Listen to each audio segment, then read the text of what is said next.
A long time ago, in the Shire, there lived one Bilbo Baggins, Mr. Bilbo Baggins. When Mr. Bilbo Baggins of Bag End announced that he would shortly be celebrating his 11th birthday with a party of special magnificence, there was much talk in Hobbiton. Bilbo was very rich and very peculiar, and had been the wonder of the Shire for 60 years. Oh no, it's those annoying relatives of mine. Ever since his remarkable disappearance and unexpected return. The riches he had brought back from his travels had now become a local legend, and it was popularly believed that the hill at Bag End was full of tunnels stuffed with treasure. And if that was not enough for fame, there was also his prolonged vigor to marvel at. Time wore on, but it seemed to have little effect on Mr. Baggins. At 90, he was much the same as at 50. At 99, they began to call him well-preserved, but unchanged was nearer the mark. There were some that shook their heads at it and thought this was too much of a good thing. It will have to be paid for. It isn't natural. And trouble will come of it. But so far trouble had not come, and as Mr. Bilbo was generous with his money, most people were willing to forgive him his oddities. Everybody have jewels and money and chicken. Sorry. He remained on visiting terms with his relatives, except of course the Sackville Bagginses. Why take this, you scoundrel? And he had many devoted admirers among the hobbits of port and unimportant families, but he had no close friends until some of his younger cousins began to grow up. Steal from me, will you? The eldest of these, and Bilbo's favorite, was young Frodo Baggins. When Bilbo was 99, he adopted Frodo as his heir and brought him to live at Bag End, and the hopes of the Sackville Bagginses were finally dashed. Bilbo and Frodo happened to have the same birthday, September 22nd. You had better come and live with me, Frodo, my lad, and we can celebrate our birthdays comfortably and quietly together. Happy birthday to you! Happy birthday to you! Happy birthday to Bilbo! Happy birthday to you! At that time, Frodo was still in his tweens, as the hobbits called the irresponsible 20s between childhood and the coming of age at 33.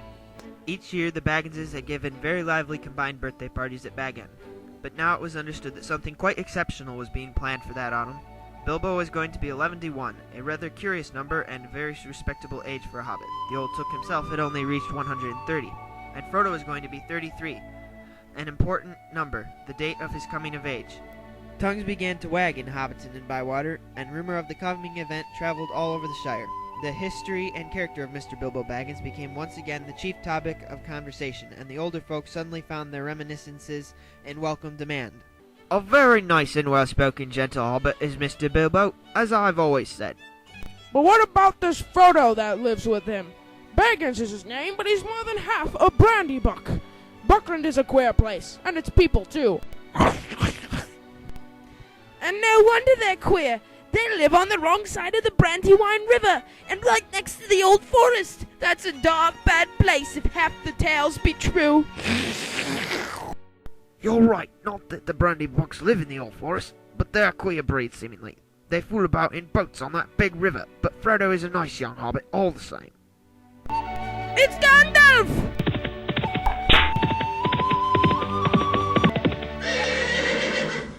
You're late.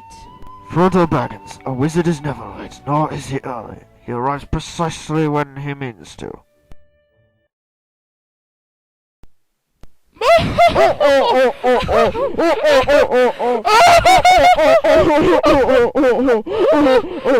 It's wonderful to see you again, Gandalf.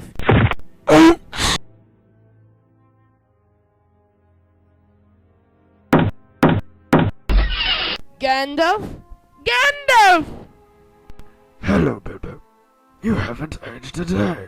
Why, thanks. Come in. How bright your garden. Yes, I am very fond indeed of it, and of all the dear old Shire, but I think I need a holiday. You mean to go on with your plan, then? I do. I made up my mind months ago, and I haven't changed it. Very well. It is no good saying any more.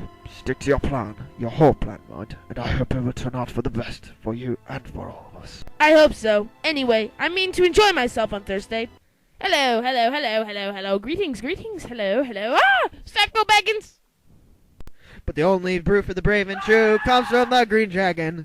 My dear Bagginses and Buffins, and my dear Tooks and Brandybucks and Grubs and Chubs and Burrowses and Hornblowers and Bulgers, Brace Girdles, Good Bothies, Brockhouses, and Proudfoots. Proud feet. Proudfoots. Today is my 111th birthday. I am 11 today. Hooray! Hooray! I hope you are all enjoying yourselves as much as I am. Boo! Well, I shall not keep you long. I have called you all together for a purpose. Indeed, for 3 purposes. First of all, to tell you that I am immensely fond of you all, and that 11 years is too short a time to live among such excellent and admirable hobbits. I don't know half of you half as well as I should like, and I like less than half of you half as well as you deserve. Secondly, to celebrate my birthday. I should say our birthday, for it is of course also the birthday of my heir and nephew, Frodo. He comes of age into his inheritance today. Together we score 144. Your numbers were chosen to fit this remarkable total. 1 gross, if I may use the expression. 1 gross indeed. What a vulgar expression. Thank you very much for coming to my little party. Thirdly, and finally, I wish to make an announcement!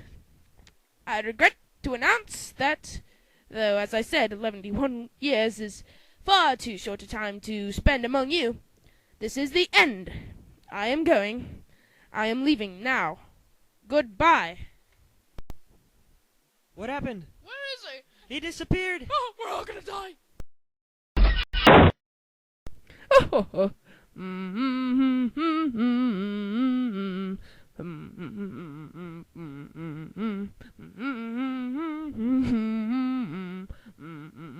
Ah!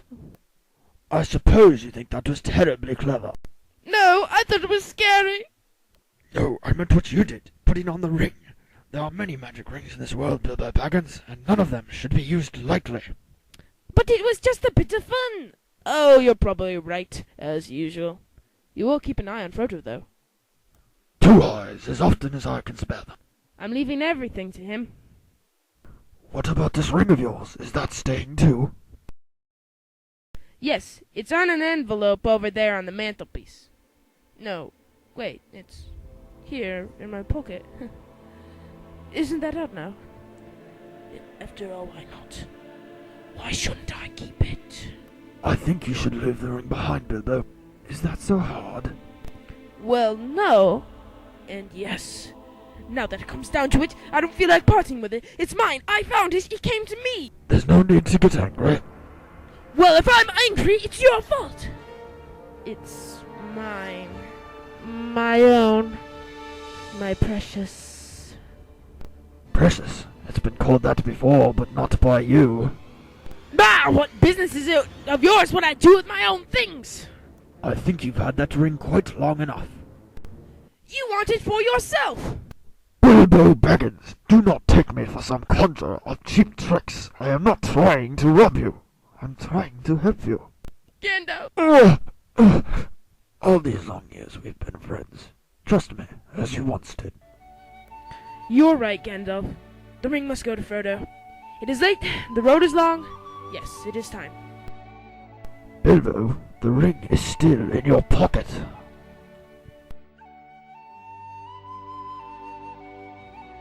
I've thought up an ending for my book, and he lived happily ever after, to the end of his days.